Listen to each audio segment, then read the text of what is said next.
श्री शिवाय नमस्तु भयम। दोस्तों, जैसा कि आप सभी लोग जानते हैं कि 25 जनवरी 2026 यानी रविवार को पड़ रही है माघ महीने की शुक्ल पक्ष सप्तमी तिथि। और दोस्तों, यह वह तिथि है जो माघ महीने में पड़ने वाली सबसे बड़ी तिथि है, क्योंकि यह रविवार के दिन पड़ रही है और इसका बहुत ही बड़ा और विशेष महत्व होता है। पूज्य गुरु जी ने कहा है कि अगर कभी भी मौका लग जाए और माघ महीने की सप्तमी तिथि रविवार को पड़ जाए तो आप लोगों को 7 चावल के दाने वाला उपाय तो अवश्य ही करना चाहिए। इन दोनों का संयोग बहुत कम आता है और इसी के साथ में गुरु जी ने अपनी शिवपुराण कथा में बताया है कि इस दिन आपको 7 चावल के दाने वाला उपाय तो आपको अवश्य ही करना चाहिए, क्योंकि ऐसा दिन पूरे साल में सिर्फ एक ही बार आता है। और दोस्तों, आप सभी लोग जानते हो कि रविवार सप्तमी तिथि का अगर सबसे बड़ा कोई उपाय है तो 7 चावल के दाने वाला उपाय है। तो इस रविवार सप्तमी तिथि के दिन आप लोगों को इस 7 चावल के दाने वाला उपाय को जरूर करना है। बहुत सारे लोग होंगे जिन लोगों ने इस उपाय को ना किया हो, मतलब पूरा महीना निकल गया, उन्होंने किसी भी दिन इस 7 चावल के दाने वाला उपाय को ना किया हो। पर दोस्तों, आपके पास एक आखिरी मौका बचा हुआ है जो कि 25 जनवरी के दिन है। तो इस दिन आप लोगों को इस वाले उपाय को जरूर कर लेना है। भले ही आपने पूरे महीने भर इस उपाय को ना किया हो, पर अगर आपने इस माघ महीने के रविवार सप्तमी तिथि के दिन अगर इस वाले उपाय को कर लिया तो आपको इस उपाय को करने का वह फल मिलेगा जिसकी आपने कभी कल्पना भी नहीं करी होगी। इसीलिए आप लोग इस वाले उपाय को एक बार जरूर कर लेना है, ताकि आप लोगों के हाथ से यह मौका ना जा सके और आपको इस उपाय को करने का फल मिल सके। दोस्तों, यह उपाय पंडित जी ने अपनी अभी की ही श्री शिव महापुराण की कथा में बताया है, जिस उपाय को आज हम आपको बहुत अच्छे से समझाने वाले हैं। इस वीडियो को देखने के बाद इस उपाय को के लिए आपको कोई और वीडियो को देखने की जरूरत नहीं पड़ेगी। तो चलिए दोस्तों, उपाय को शुरू करते हैं। देखिए, यह इस माघ महीने के रविवार सप्तमी तिथि के दिन यह इतना खास होता है, इतना महत्वपूर्ण होता है। देखा गया है कभी कभी बड़े बड़े पूजा पाठ अनुष्ठान से जो मनोकामना पूर्ण नहीं होते, वह माघ महीने के रविवार सप्तमी तिथि के दिन एक छोटे से उपाय करने से ही आपकी मनोकामना हो जाती है। और बहुत सारे लोगों ने इस उपाय को किया भी है और उनको इस उपाय को करने का फल भी जरूर मिला है। अगर आप लोग भी इस उपाय को करना चाहते हैं तो आप इस उपाय को पहले अच्छे से समझ लेना, सुन लेना, उसके बाद करना। आपको इस उपाय का फल जरूर मिलेगा और इस उपाय को कर लेने से आपके घर में चाहे किसी भी प्रकार की दुख और समस्या क्यों ना चल रही हो, आपको उसका कारण भी नहीं पता है कि भाई यह समस्या किस कारण से चल रही है। कुछ भी कारण हो सकता है, जैसे पितृ दोष हो सकता है या किसी भी तरह का मंगल दोष भी हो सकता है। तो इस दिन आप लोगों को यह वाला उपाय कर लेना है। यह एक ऐसा उपाय है जिस उपाय को अगर किसी विशेष दिन पर किया जाए तो भाई उस विशेष दिन का जो है वह तो हमें मिलता ही मिलता है, पर हमने उस दिन पर इस उपाय को किया है तो हमें उससे भी बड़ा फल मिलता है और फल बहुत जल्दी मिलता है, क्योंकि आप इस उपाय को बहुत ही बड़े और विशेष दिन पर कर रहे हो। तो अब उपाय के बारे में बात करते हैं, लेकिन उससे पहले आप लोगों को यह जानना आवश्यक है कि आखिर यह उपाय किस समय करना है, किसको करना है और कैसे करना है। तो चलिए हम आगे आपको वीडियो में एक एक करके बता देते हैं। लेकिन उससे पहले अगर आप लोग हमारे चैनल पर पहली बार आए हैं या फिर मेरी आवाज आज पहली बार सुन रहे हैं तो हमारे चैनल को सब्सक्राइब जरूर कर लेना और इस वीडियो को लाइक करके कमेंट बॉक्स में श्री शिवाय नमस्तु भयम ओम नमः शिवाय जरूर टाइप कर दे। तो दोस्तों, इस 7 चावल के दाने वाला उपाय को हमें इस रविवार सप्तमी तिथि के दिन कैसे करना है, किसको करना है, किस समय करना है और कहां पर करना है, ये सारे सवालों के जवाब आपको इस वीडियो में मिल जाएंगे। और जो यह वीडियो देखेगा भाई, उसको 7 चावल के दाने वाला उपाय जरूर करना चाहिए, क्योंकि इस दिन एक चावल के दाने का भी बहुत ही बड़ा और विशेष महत्व होता है। और जब बात आ जाए 7 चावल के दाने वाला उपाय की, तो ये सोने पर सुहागा वाली बात हो जाती है और यह एक बहुत ही बड़ा उपाय हो जाता है इस रविवार सप्तमी तिथि का। तो अब दोस्तों, इस 7 चावल के दाने वाला उपाय को आखिर करना किसको है, सबसे पहले हम लोग वह बात जान लेते हैं। तो देखो, घर की जो बड़ी माताएं बहनें होती हैं, उन माताओं बहनों में से कोई भी एक बड़ी माता बहन इस वाले उपाय को कर सकती है। और दोस्तों, अगर आप चाहें तो अपने घर में से सभी सदस्यों को भी इस उपाय को सकते हैं। अगर किसी व्यक्ति की खुद की कोई मनोकामना है, खुद की कोई दुख और परेशानी है जो कि वह अपने लिए ही करना चाहता है इस वाले उपाय को, तो वह खुद अपने लिए भी कर सकता है। बाकी अगर कोई घर में से ऐसा है जो कि अपने पूरे घर परिवार की सुख और शांति के लिए यह वाला उपाय करना चाहता है, तो भाई वह भी कर सकता है, उसमें भी कोई दिक्कत वाली बात नहीं है। कहने का मतलब यह है कि इस उपाय को हर एक सदस्य भी कर सकता है और पूरे घर परिवार के लिए घर की बड़ी माताओं बहनों में से कोई एक माता बहन भी कर सकती है। माताएं बहनें अगर घर में उपस्थित ना हो या वह यह वाला उपाय ना कर पा रही हो, तो फिर घर का कोई बड़ा सदस्य भी इस 7 चावल के दाने वाला उपाय को कर सकता है। चाहे फिर वह पुरुष ही क्यों ना हो, उसमें कोई भी दिक्कत वाली बात नहीं है। अब दोस्तों, जो अगला प्रश्न निकल कर आता है वह यह आता है इस उपाय को लेकर कि आखिर इस उपाय को हमें किस समय करना है, सुबह के समय करना है कि शाम के समय करना है। तो देखो, इस वाले उपाय को आप लोग सुबह के समय भी कर सकते हो और शाम के समय प्रदोष काल में भी कर सकते हो। अब अगर आप पूछो कि भाई सबसे उत्तम समय कौन सा रहेगा इस 7 चावल के दाने वाला उपाय को करने का, तो हम आपसे बस यही कहेंगे कि इस उपाय को आप सुबह के समय करेंगे तो ज्यादा बेहतर होगा। बाकी अगर प्रदोष काल शाम के समय भी करेंगे तो भी अच्छा होगा, उसमें कोई भी दिक्कत बात नहीं है। तो अब दोस्तों, जो अगली सबसे बड़ी और महत्वपूर्ण बात आती है वह यह आती है कि सुबह अगर हम उपाय को करेंगे तो हमें कितने बजे से लेकर कितने बजे तक के बीच में करना है, और शाम के समय प्रदोष काल में करेंगे तो हमें कितने बजे से लेकर कितने बजे के बीच में करना है। तो देखो, सुबह जितनी जल्दी हो सके आप उपाय को करने की कोशिश करना। बाकी अगर किसी कारणवश लेट भी हो जाओ, थोड़ी देर भी हो जाए, तो 10 या 11 बजे तक भी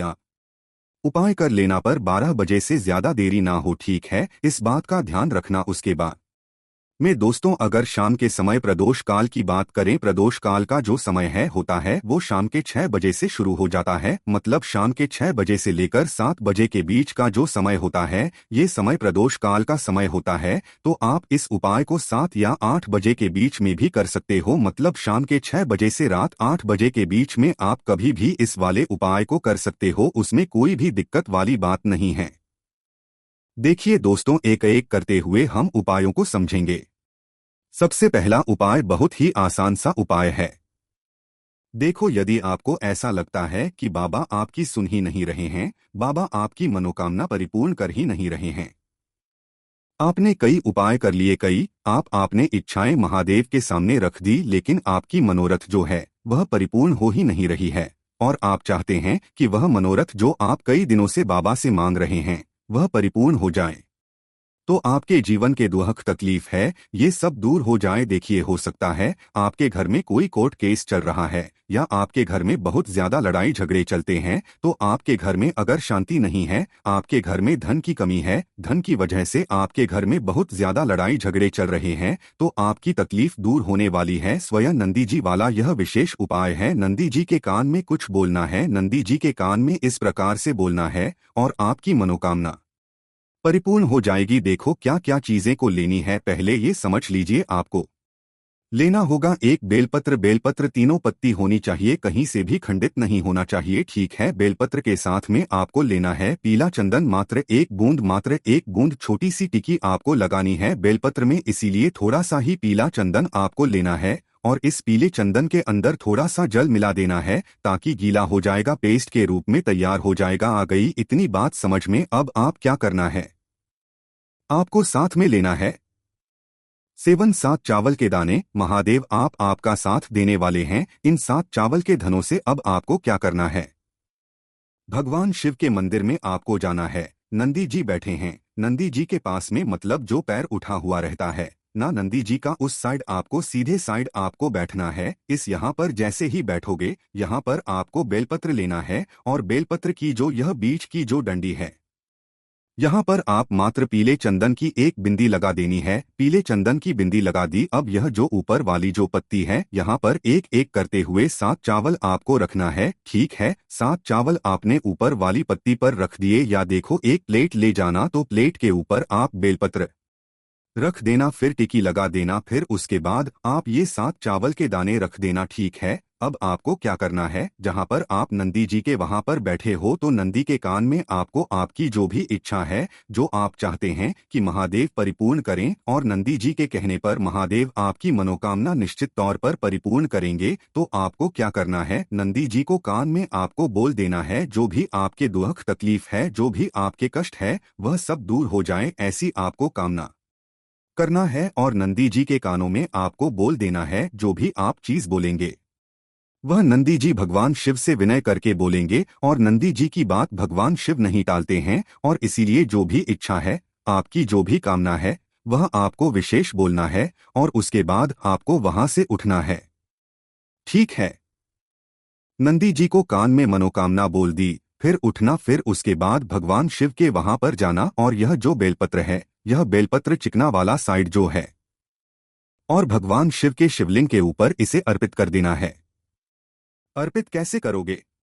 जो बेलपत्र का जो चिकना वाला साइड है, वह नीचे की साइड हो जाना चाहिए। अब से ही आप अर्पित करने जाओगे तो चावल के दाने तो गिर जाएंगे, यानी कि जैसे ही अर्पित करने जाओगे तो भगवान शिव के शिवलिंग के ऊपर चावल के दाने गिर जाएंगे। क्योंकि वह किसी से भी चिपके हुए नहीं है, तो कोई तकलीफ नहीं है, वह जैसे आप अर्पित करोगे। न भले चावल के दाने भगवान शिव के शिवलिंग पर गिर जाए, वह कोई तकलीफ नहीं है, बस आपको यह जो बेलपत्र है, यह आपको उल्टा अर्पित कर देना है। यानी कि जो पीला है, भगवान शिव के शिवलिंग पर स्पर्श होना चाहिए, और इस प्रकार से आपको अर्पित कर देना है। डंडी का जो हिस्सा है, जलाधारी की तरफ हो जाना चाहिए। बस इतना सा प्यारा सा उपाय एक बार करके देखिए, निश्चित तौर पर महादेव आपकी जो भी मनोरथ है, जो बाबा से आप कई दिनों से मांग रहे हैं, वह निश्चित तौर पर परिपूर्ण हो जाएगी। आ गई इतनी बात समझ में? देखिए, अब हम बात करते हैं दूसरे उपाय की। देखिए, यह उपाय जीवन ऊर्जा का है। रविवार का दिन है और सप्तमी तिथि है। अगर आपके जीवन में बहुत ज्यादा अंधकार है, अगर आपके घर के जो बच्चे हैं बहुत ज्यादा सोचते हैं, या आपके घर में कोई भी ऐसा व्यक्ति है बहुत ज्यादा सोचता है, डिप्रेशन में रहता है, तनाव उसको है, तो तनाव को मुक्त करने के लिए यह उपाय है। अगर उसके भाग्य में जीवन में तेज की प्राप्ति नहीं है, तेज यानी कि ऊर्जा नहीं है, उदासी रहती है, जीवन में आलस है, तो फिर उस व्यक्ति को यह उपाय करना चाहिए। कोई काम करता भी है तो उसमें सफल नहीं हो पा रहा है, तो विशेष यह उपाय उसी व्यक्ति को करना है। देखो, इस उपाय के लिए आपको क्या क्या सामग्री लेना होगी। सबसे पहले तांबे का एक पात्र लेना, उसके अंदर घर से आपको जल भरना है। अब इसी जल के अंदर आपको लाल चंदन डालना है। एक चुटकी डालें, थोड़ा ज्यादा डालें, जितना आपको डालना है आप डालें।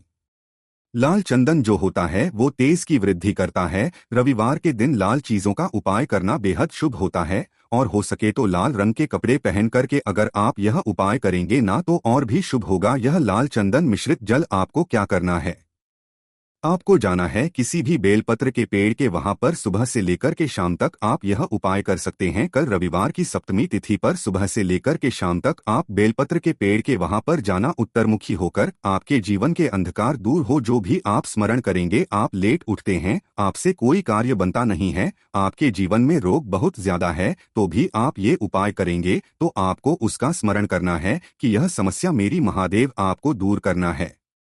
ऐसी कामना करते हुए आपको यह जो जल है, श्री शिवाय नमस्तुभ्यं का स्मरण करते हुए यह पूरा जल आपको बेलपत्र के पेड़ की जड़ में आपको अर्पित कर देना है। बहुत ही आसान उपाय है और यह उपाय हर कोई कर सकता है, तो यह मौका आपको गंवाना बिल्कुल भी नहीं है।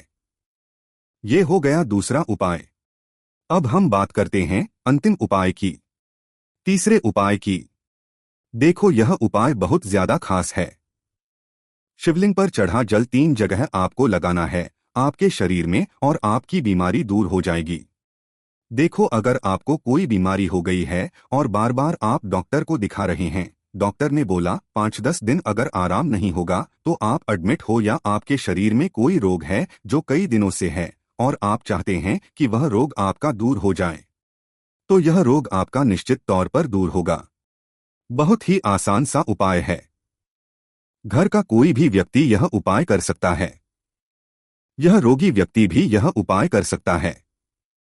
मात्र तांबे के पात्र के अंदर एक लोटा जल लेना है और आपको आज के दिन यानी कि रविवार की सप्तमी तिथि के दिन आपको जाना है भगवान शिव के मंदिर में। और अब आपको क्या करना, इस उपाय को समझना। एक लोटा जल है। अब आपको भगवान शिव के शिवलिंग पर सबसे पहले गणेश जी के स्थान पर, कार्तिकेय जी के स्थान पर, माँ माता अशोक सुंदरी वाले स्थान पर, पार्वती माता के हस्तकमल पर, फिर भगवान शिव के शिवलिंग पर आपको अर्पित कर देना है। जैसे ही जल जलाधारी के वहां पर आएगा ना, वह जल आपको झेल लेना है। ठीक है, जल झेल लिया आपने। अब आपको क्या करना है, महादेव से प्रार्थना करना है कि यह बीमारी दूर करने के लिए मैं मेरे घर पर लेकर के जा रहा हूं। इस व्यक्ति को, यह व्यक्ति जो है यह बीमार है, इसकी जो परेशानी है यह आपको दूर करनी है। ऐसी कामना करते हुए आपको घर पर लेकर के आ जाना है। जो भी व्यक्ति बीमार है वह खुद स्वयं उस जल को छुए और उसे 3 जगह लगाना है। एक, सबसे पहला नाभि पर लगाना है, शिवलिंग पर जड़ जल। फिर दूसरा जो है मस्तक, सिर पर, जहां पर हम तिलक करते हैं ना, बीचों बीच में यहाँ पर आपको जल लगाना है। और तीसरा जो है सिर पर आपको जल लगाना है। देखो यहाँ पर एक चीज समझना, जब नाभि पर आप मणिपुर चक्र में आप जल लगाएंगे, थोड़ा सा जल वहां पर लगाना। फिर उसके बाद जब दूसरा आज्ञा चक्र में आप जब जल लगाओगे ना, तो 3 त्रिपूर्ण में दूर होना शुरू हो जाएगी। यह उपाय आप रविवार के दिन कर रहे हो ना, ज्यादा जल लेकर के आना, ताकि आप सोमवार, मंगलवार, बुधवार, गुरुवार, शुक्रवार तक आप यह जल का कर सको। ठीक है, लगातार 5 दिन आपको लगाना है। आपके शरीर में निश्चित तौर पर आराम आपको मिलेगा। तो दोस्तों,